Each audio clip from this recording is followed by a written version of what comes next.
আজি জানেনে আমাৰ কলেজত শোভাযাত্ৰাও হ'ল, ৰিচা বাও আহিল আৰু লগৰ কেইজনী নাছিলেও। ৰ'বক কৈ আছোঁ। কি খবৰহে ৰাইজ? এয়া ধুনীয়াজনী হৈ পূৰা ওলাইছোঁ কলেজলৈ বুলি। এতিয়া যিহেতু বিহুৰ বতৰ নাচিব লাগে হয়নে?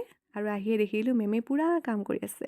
ধেৎ তেৰি, আচল কথাটো কোৱাই নাই। আজি আমাৰ কলেজত যুৱ মহোৎসৱ আছে। 3 দিনীয়া কাৰ্যসূচী আছিল। আজি হ'ল শেষৰটো দিন, তাকো আমাৰ আপোন মহাবিদ্যালয়ত। ব'লক আজি কি হয় দেখাওঁ। এইফালে মেমে আৰু মই পূৰা একদম হুঁচ লৈছোঁ দেই। এতিয়া আমাৰ মানে শোভাযাত্ৰা হ'ব। এতিয়াতো আৰু হুঁচ কৰাহে কথা ইমান ৰ'দত হয়নে? কোনোবাই যদি মেকআপো কৰি আহিছিল, মেকআপবোৰ গুচিয়ে যাব।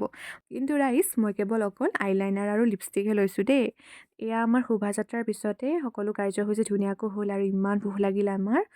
সেইকাৰণে দুয়োজনী মিলি এয়া পেট পূজা কৰিব গ'লোঁ আৰু আহিয়ে দেখিলোঁ আমাৰ বাও আহি হাজিৰ। বাৰ হাঁহিটো ইমান ধুনীয়া লাগে হয়নে? এইফালে আমাৰ চাওকচোন গোটেইকেইজনী ধুনীয়া ধুনীয়া হৈ ওলাইছে। অকল যে ধুনীয়া হৈ আহিছেও সেইটো নহয়, ইমান ধুনীয়াকৈ নাচিছে চাওকচোন। এইফালে অকণমান সন্তেক দেৰি পিছতে আমাৰ বাও আহি হাজিৰ।